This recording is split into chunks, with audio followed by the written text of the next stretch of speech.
In my seminars the last few years, I have covered what I have found to be those few simple basic principles that can make major changes in life and lifestyle.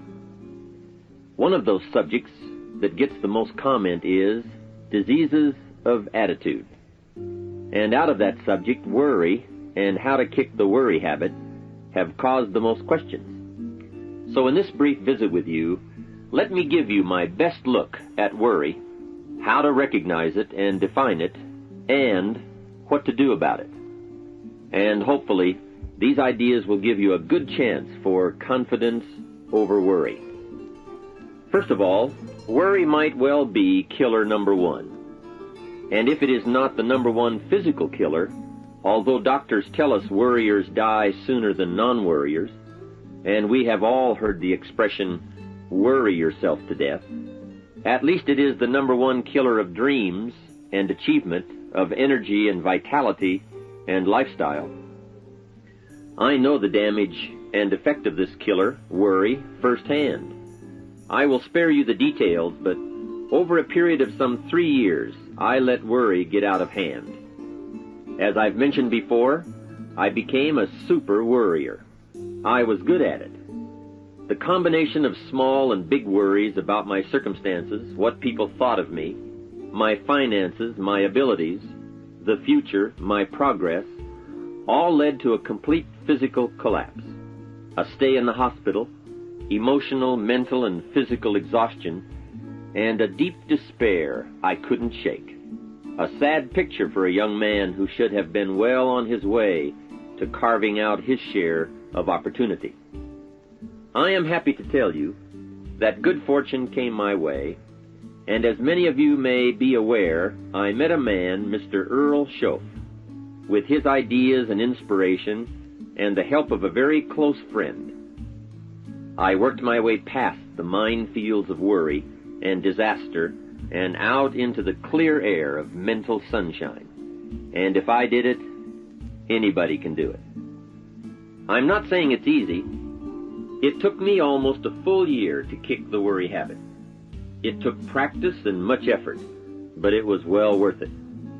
Remember, don't ask for the task to be easy, just ask for it to be worth it. Don't wish it was easier, wish you were better. Don't ask for less challenge, ask for more skills.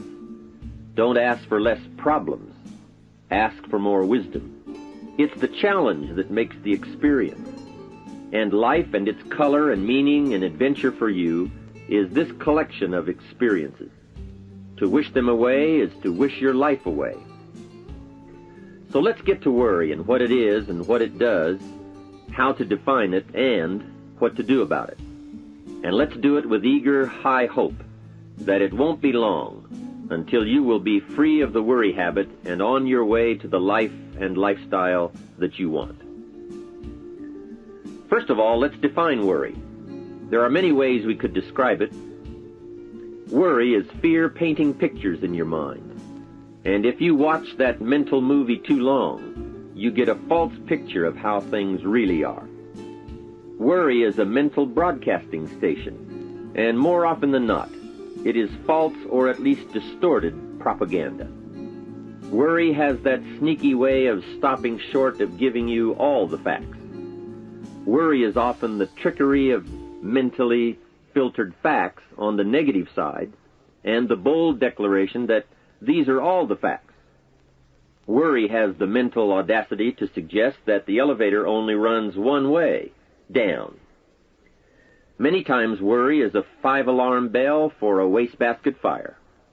And worry is a depletion of constructive emotion. It's wasted mental energy. It's like letting the starter run the battery down when the car won't start. And worry is most often a lack of all the facts, a lack of full understanding, a lack of total information, and an unpreparedness of ability, knowledge, talent, courage, faith, and all the other virtues. That should give us a better definition of worry, and remember, left unchecked, it can become like a mad dog loose in the house. And the sorrow and pain and regret is too large a price to pay not to do something about it, and to do it now. You see, if you contemplated the total sum of human suffering long enough, it would drive you mad. You must understand how life is: human suffering, man's inhumanity to man, war, disease, poverty. But it must be in what I call its rightful ratio of your mental and emotional time. So much for what worry is. The next question is, what can I do about it? What is the first step? My best advice on this is to first recognize worry for what it is, admit what it does, and then decide you now want to be free. It first starts with decision on your part. And may I add, well, you should decide. Why let worry continue to take money out of your pocket and bank account? Why let worry any longer keep you from becoming all you can be? Why let it rob you of better friendships, better business, better profits, better results, better communication, better family relations? Why impose your worry on others any longer? It's a burden you can get rid of and a monkey you can get off your back. Why not be rid of those sinking, nagging feelings that all is not going to be well, that you can't do it, that it won't work out for the best? Worry is undue concern that takes up too much of your mental and emotional time. Now, we must all be concerned. Hey, life is no joke except to the jokers. Life and how to live it is a serious matter. It is risky, full of peril, and there are constant threats to the good we want and to the pursuit of happiness. However, it is undue concern, or concern that takes up too much mental time, that begins the harm. It's like a family planning a wonderful trip. While they certainly should be concerned about the condition of the car, the tires, and making sure they pick the proper route, it would be foolish to allow themselves to be completely turned negative with the thought that they might crash and kill the entire family. If that were the case, even if they went, the entire trip would be turned into one nightmare of fear, with the specter of chaos looming around every curve, rather than enjoying the wonderful trip they had planned for themselves and their family. A lot of people do that with their entire life. So, start to make these declarations. And if you mean it, they will start you on your way to confidence and adventure, free of the worry habit. Say first, I've had it with worry. I'm tired of being beaten down and hassled with all those negative mental pictures. I refuse to be tricked by false facts. I'm really not that weak. Never again do I want those sick feelings inside, those mental false alarms. I'm tired of the drain on my resources. I'm tired of the embarrassment of the lack of confidence. I don't want people, especially my family, to see me in this state anymore. I've got more to offer. I refuse to let my life be short-circuited any longer by letting my mind run wild with a distorted view of the facts, whether I bring it up or if it comes from someone else. Prove it to yourself. Think back over all the things that you worried about, all the fantastic, catastrophic events that your well-meaning advisors had told you were going to happen. Be pleased that none of them ever happened to you, or else you would not be alive today. 90% of the things you worry about never happen anyway. All of us have had these well-meaning advisors who want to appear larger in the eyes of those they wish to advise, and who immediately rear back and describe every single bad option they can think of that might possibly happen. By the time they have finished, the one who has come for some confidence and some help wonders why he even bothers to live anymore. And the fact is, those things are never really going to happen anyway. Bring to question now what your mind tells you or what others tell you, and pledge not to go for false alarms. I've had it is a good beginning. This first step will start you arguing with your worry thoughts. Soon you will start to examine your fears and worries to see if they are valid, and you won't let your mind play those mental tricks any longer. It is possible to destroy any emotion you have, including worry and fear, by a very simple process, and that is, analyze it to death. Drag it out on the table and look at it. Weigh it against all of your past experiences. Make sure this one can stand against all the past facts you have. You will now start to use worry instead of letting worry use you. It's a beginning, being in control instead of out of control. You will now let concern and the first signs of worry prompt you to learn, ask questions, and look at all sides in order to evaluate true, positive, constructive action. Now you can say, I will let fear advise me of the facts, but I won't let fear tell me these are all the facts. Nor will I let fear determine my reaction to the facts. I will gladly take up the war of faith over doubt, reason over fear, and positive expectation over worry. So talk to yourself right now into a change of attitude. Be persuasive. Go all out. Show yourself the hell if you don't, and the good life of answers and progress if you do.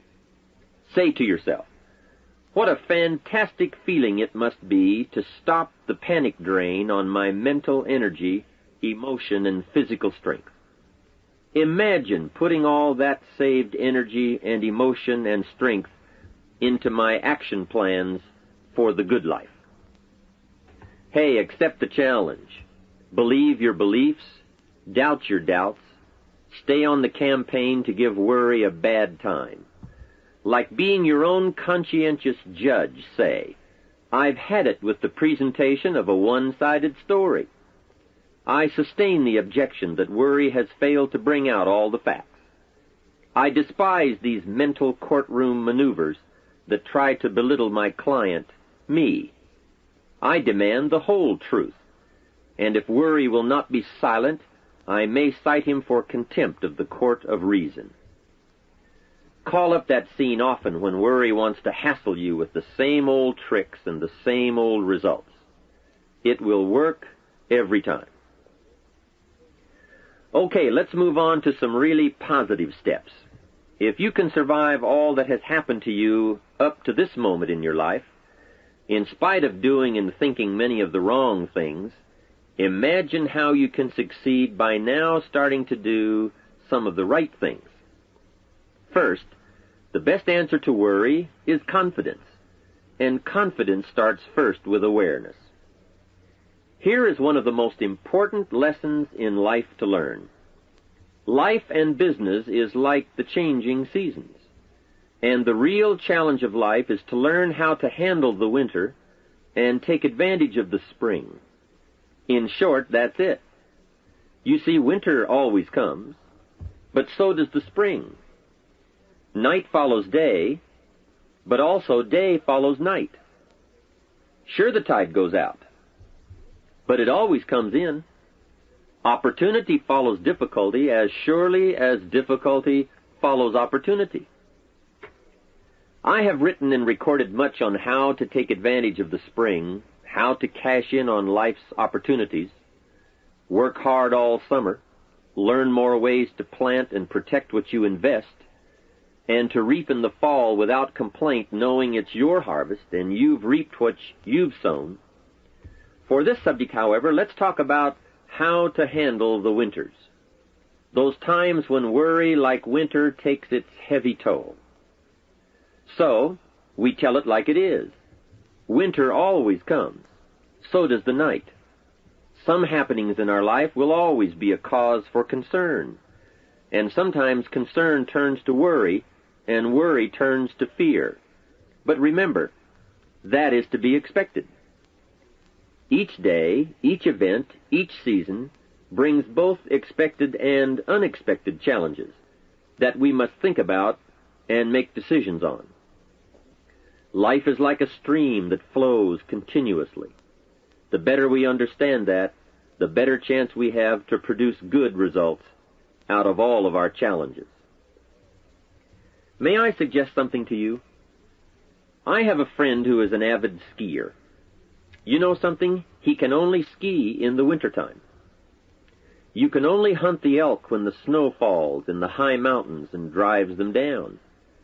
That's called wintertime. You see, it's all right if it's 12 below. Just be prepared for the winter. And here is a good thought.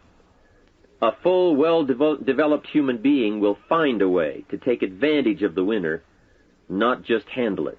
The big challenge is to make something out of each opportunity.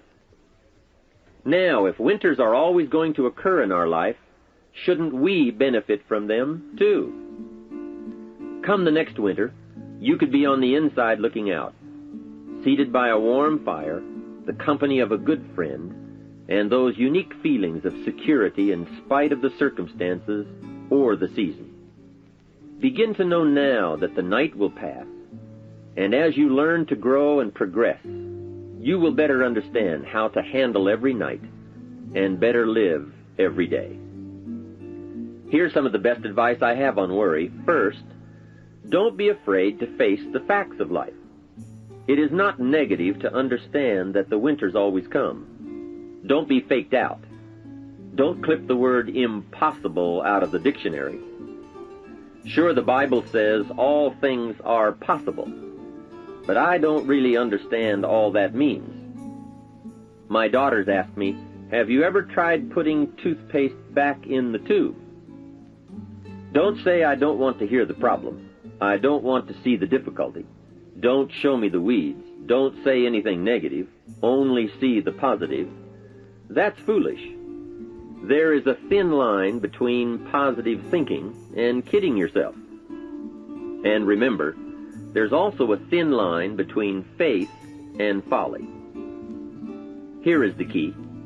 Humans have the unique ability to see it as it is, and they also have the ability to see it better than it is.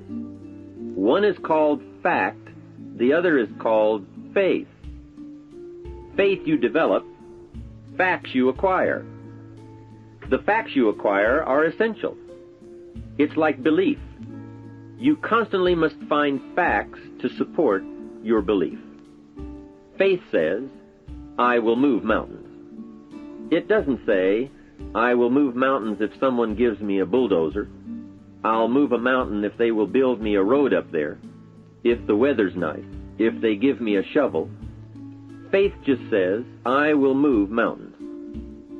Faith doesn't ask for a result to prove its existence. Faith is because it is. And remember, people die for faith. And some people give up everything they own, their life, for faith. Many years ago, over in Vietnam, a Buddhist monk did a very clever thing. He did the ultimate in political dissent. He burned himself to death. That toppled the government. That was faith. Totality begets totality. Here is a good prayer. Help me to see it as it is, and help me to see it better than it is, and then inspire me to act. Facts and faith and action. What a combination for personal progress. And action puts fear to flight. An Old Testament phrase says, watch the ants, you sluggard. Consider their ways and be wise. Not a bad suggestion. The study of ants. What do they do in the summer to prepare for the winter? That's a lesson in life and survival. Happiness, wealth, peace, security, success, safety, friendship, reward, results, and all human achievement comes from a growing ability to understand and handle the changing seasons. And so we come right back to the theme of our entire enterprise, self-development. Learn to work harder on yourself than anything else. The key to all success in economics or mental health is self-development. It will all change for the better when you change for the better. It's what you become that really counts. And you are the only variable. So a good statement is, you can't be all positive. You can't be all confident.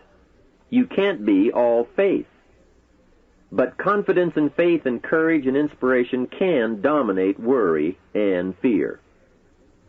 Physical and emotional forces are always at work, and something will win and conquer. Make sure you give yourself the best chance to get mental and emotional domination over all of your challenges. And here is one of the master keys to the good life: developing the intelligence and accepting the challenge of putting all of your emotional experience into their rightful ratio. Beginning this progress can bring about the most dramatic changes. You see, disappointment is like winter. It always comes. It is foolish to say, don't be disappointed. But you must learn to discipline your disappointment. If it dominates 51% of your time, you're in trouble. Continued heavy disappointment is like 12 months of winter, and 12 months of winter leaves very little alive. Use the guidelines of seasons to adjust to all the meaningful things that happen to you. So concern, fear, and disappointment, like many human emotions, serve a useful purpose as long as they are kept in their rightful ratio. Left unattended, the weeds take over. Disappointment rules. Worry breaks loose. Fear gets the upper hand, and doubt moves in. But managed, worked, given human action with will and knowledge and purpose, and gardens overcome weeds. Faith overcomes doubt, and confidence pushes worry into a small place. The second major key to mastering worry is to respond. Build up inside of you that heavy desire to be free, to get on with building your life and lifestyle. Too much is waiting to delay. Take a new look at your opportunities. Figure out new ways to seize them immediately and make them work for you. And here is a key. Bring a new dedication that you will master yourself with enough discipline to be more than qualified to do the present job and prepare yourself for the next move up. Expose yourself to every stimulation possible that will put all this in perspective. Now let's move on to a very important point, and that is, the best answer to worry is confidence. First, self-confidence. I can better handle next winter. I have a strong shelter. It is stocked with supplies. I now know how to take advantage of the spring. I'm going to plant better crops and bigger crops. I can last through the summer. I won't quit this time. I'll study weeds and how to get rid of them. I'll be less frightened of the changing weather and the quick storms. In the fall, I will exercise more care and reap what I have without complaint and blame nothing for the amount of my harvest. I'll learn to save a fair portion so that I can survive the bad seasons when, out of control, the hailstorm comes and it all goes wrong. Now we must consider this. The most fatal deterrent to self-confidence is guilt. Not doing all you know how to do to the full extent of your present ability weakens the foundation for confidence. The biggest part of worry comes from the lack of this personal confidence. And lack of confidence comes from two major things. First, no goals or plans. And second, no daily discipline to achieve. The inaction to cure or handle small tasks is what starts the guilt process. And that always tends to make you look at what's wrong and expect the worst. So listen to the voices of creative experience. Let nature, experience, wisdom, books, everything speak to you and teach you. Remember, both opportunity and challenge await action. Everything yields to diligence. It's not what you can do, it's what you will do that counts. And undeveloped ability comes from three problems. First, lack of inspiration to find out. Second, lack of reasons to learn. And third, lack of applied time and action for developing those abilities. Remember, humans are remarkable, a marvelously functioning entity. Imagine how uniquely your body and mind have survived and managed to function in spite of all the worry. Humans don't die easy. They die hard. Develop a plan for your life rather than aimlessly drifting through it, the victim of circumstance. Create your own environment and learn to control it. You control your own mental environment by developing yourself. So go on a crash program to clean up decisions, get things done, get other things set up and started and organized. Start doing all the things that would make you feel better: exercise, diet, reading more books. Open a floodgate of positive moves in the right direction. And be thankful. Add up what you do have. Make an actual as well as a conscious mental list of all you possess, tangible as well as intangible. In view of the 4 billion other inhabitants of the world, yours is probably an incredible list. That list and being thankful should then lead to the big step of discipline.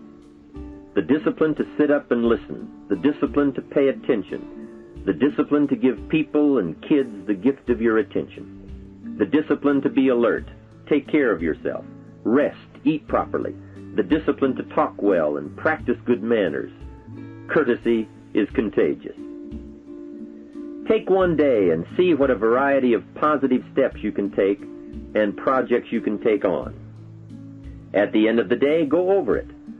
Write out the positive steps, the progress on projects, the rest, the exercise, the meals, the hobbies, calls, records, conversations, and letters. And speaking of calls and letters, write at least one encouraging letter or thank you note, and make at least one encouraging phone call or thank you call every week. Then have a friend help you, as one helped me, to get all the facts and prepare for action. From such a friendship, the greatest gift you can draw is the truth. To one of my dearest friends I said just the other day, as my friend, do me the one best thing you can do for me, and that is, tell me the truth. From there I can grow. I can start making wise decisions. We all admire poise, confidence, awareness, courtesy, good manners, courage, health, kindness, attention, beauty, speech, expression, and unhurried intensity and talent at work. This can be your life.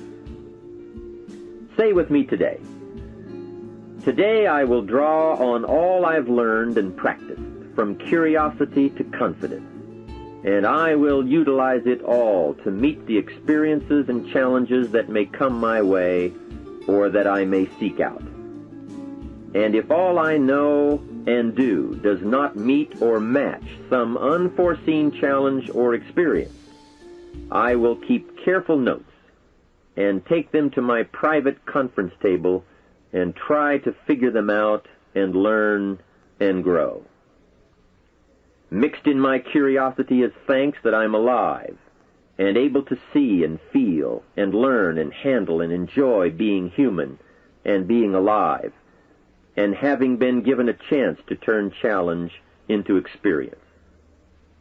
How great to have a mind to expand and a soul to nourish, to have hands that can feel, a heart that can experience, a mind that can inquire and learn, a soul that can soar, a body that can respond, to know love, sadness, hope, disappointment, accomplishment, failure, thrills, terror, appreciation, bafflement, wonder, awe, frustration, misery, confidence, courage, contentment, impatience, expectation, apprehension, fulfillment, music, sound, pictures, art, beauty, and harmony. To have all this happen to one is one thing. To know it is all happening is much more. I wish for you that you might develop a growing awareness of the world around you and your possibilities in it. Develop a sense of history and destiny, and be grateful for the opportunity that you have to participate in that grand endeavor. To sum it all up, first understand what worry is. You now know that it can be beneficial and destructive, depending on your awareness. Next, resolve to be free of the habit. That job is up to you, to work on yourself, to get the right attitude. Next, start the daily action of first cleaning up all your current situations. Remember, little achievements lead to confidence that conquers guilt. Then buy up every challenge to reach your goals. You can now handle it, the winter, the spring, the harvest. Bring a new zeal to every problem, to every fear, to every opportunity. The inspiration from it all and the immediate and future progress that will someday give you a view from the top of your goals, your adventure, and your achievements. In conclusion, let me give you one piece of poetry that sums up what a life of adventure should be like and how you should feel. You are now a seasoned warrior. You bear the scars of honorable battle. And here is where you stand today. The familiar words of William Henley, "Out of the darkness that covers me, black as the pit from pole to pole, I thank whatever gods may be for my unconquerable soul. In the fell clutch of circumstance I have not winced nor cried aloud. Under the bludgeonings of chance my head is bloody but unbowed. It matters not how strait the gate, nor charged to punishments the scroll. I am the captain of my fate, I am the master of my soul." From all of my staff, and from myself, personally, I want to thank you for listening. Let's do something remarkable. To receive more information on Jim Rohn's speaking schedule and products, please visit his website at www.jimrohn.com, where you can also subscribe to receive free the weekly Jim Rohn Easy newsletter. Or you can call Jim's office at 800-929-0434. In the Dallas-Fort Worth area, please call 817-442-5407. All mail should be directed to Jim Rohn International, 2835 Exchange Boulevard, Suite 200, South Lake, Texas, 76092. Thanks again for listening, and make it your best year ever. Here's to your success.